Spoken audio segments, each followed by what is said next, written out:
Hey guys, Jim here with Sustainable Homestead. We're just going to take a minute and talk about a couple things going on. Kind of dropped off the radar again. We've had so much going on at the new place since the move. It's been a little bit crazy, and now with the whole COVID-19 and everything, it's just been non-stop stuff around here. We've got a half a dozen videos. I just haven't had time to edit. I wanted to get some cool stuff out there for you. We're coming into spring, and we've been working on some nice stuff, some interesting projects, but I haven't had time to edit any videos, so who knows, maybe if we're home for a little while here, we'll get some stuff done. I won't be running around crazy, won't be running between day job and homestead and everything all at once, but we'll see how everything plays out here. This is one of those situations where take it with a grain of salt, but be cautious and just be aware of what's going on. I left my coffee in the other truck. See? It's one of those mornings. Another cup or so would be nice. But I digress. I don't know how many cases of COVID-19 we've got in our town, city here in central Arkansas. I think it's like 20 or 15 or something. Somewhere around those. I try not to stare at the news and social media too much. I've got too much going on to do that. But at the same time, I try and be aware. So I got to be aware of what's going on. But this is not a time to panic. And it's definitely not a time to fear.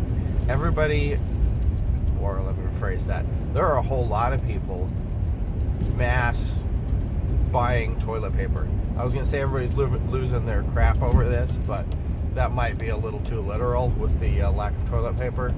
I don't know if you can say that on YouTube, but oh well. I just did. So, obviously it's crazy. You guys know what it's like, what you can and can't find at the stores in your areas. Some of the stuff is getting a little ridiculous. We had the first confirmed case in our town mid-end of last week, and everybody panicked. It was like Black Friday shopping for toilet paper. It was ridiculous.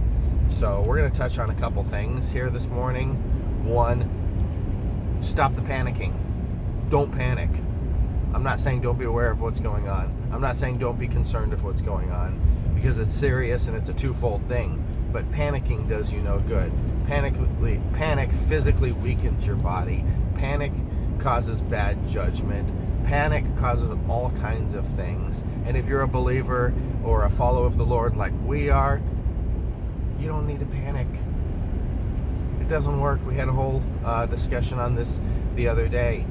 We had our niece in town. She came in town last week right as everybody was freaking out. So yes, we're practicing social distancing and keeping ourselves a little bit away from everybody as much as possible. My day job's still running, so I'm still working in town, but all of our cool activities that we had scheduled for the weekend while she was here, canceled. Girls wanted to go hit the mall, canceled. Other things, canceled. I mean, that's just the way it is. We are doing our part to stay away from everybody else as much as possible. She was coming into town right as everything went sideways last week, so there was no time to change that. It's just what it was. It went from, there's cases of COVID around, to, oh my gosh, it's here, everything's shutting down. And I don't know what's going on up here. Looks like there's an accident. That's why I keep the phone strapped to the mirror, so I can look at where I'm going and talk and look at you guys sometimes. I'm going to be sitting here for a few minutes, I think. There's a bridge up here, and 2, 4, 6, 8 emergency vehicles and a line of traffic. And I got a truck and a trailer on, and I don't know if I can back up and take the other route. I wonder if that driveway goes around. We'll hang out here for just a minute and see what's going on. But panic doesn't solve any problems. Panic is not going to help you. And if you're studying the Word and you're listening to the Lord, one, things are going to get bad. Whether it's this, whether it's in the future, whether it's something else, things ain't going to be pretty forever. There are bad times that come, and there are bad times that are good times that come. Bad times come and go, and that's part of what it is. That's part of life here. So don't be surprised. Know what's going on, but panic helps nothing. On the flip side of that, you should already be prepared a little bit. Like, do you have to run out and get a week's worth of food? Everybody's talking about a 2-week quarantine or possibly longer. Some people are talking 3-4 weeks, couple months. I don't think everything is going to shut down, but a whole lot of stuff could shut down. If we look at the rest of the world as a precursor to what's going on here, it could be a very serious thing. I mean, it's already getting there. And I might have to back this rig up and turn around. We'll see here in just a minute. This storm has a potential of going seriously sideways. So do your part. Stay away from people. Let's slow down this spread as much as we can. As serious or not serious as you think it is, we've got this has the potential of going really bad. And aside from that, we've got the aftermath of it. And that's where I'm a little more concerned, or cautious, I should say. I'm not worried about it. I know the Lord will take care of us, always has, always will. We've been through enough stuff together where that I am surely not worried about that. But that being said, I'm aware of what's going on and watching stuff and concerned, so I can take positive action where need be, because we have a potential of economic hardship and stuff.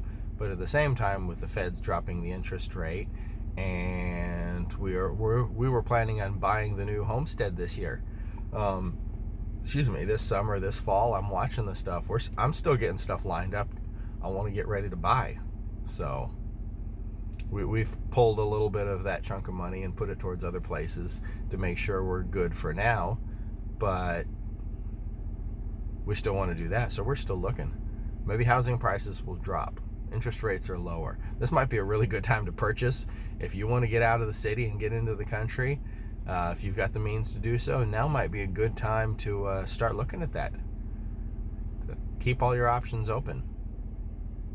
But now I'm totally distracted by this wreck up here, and I've got a place to get here in a little bit. So I am going to have to sign off from here, and I will talk to you guys later. I need to deal with this. See you out there.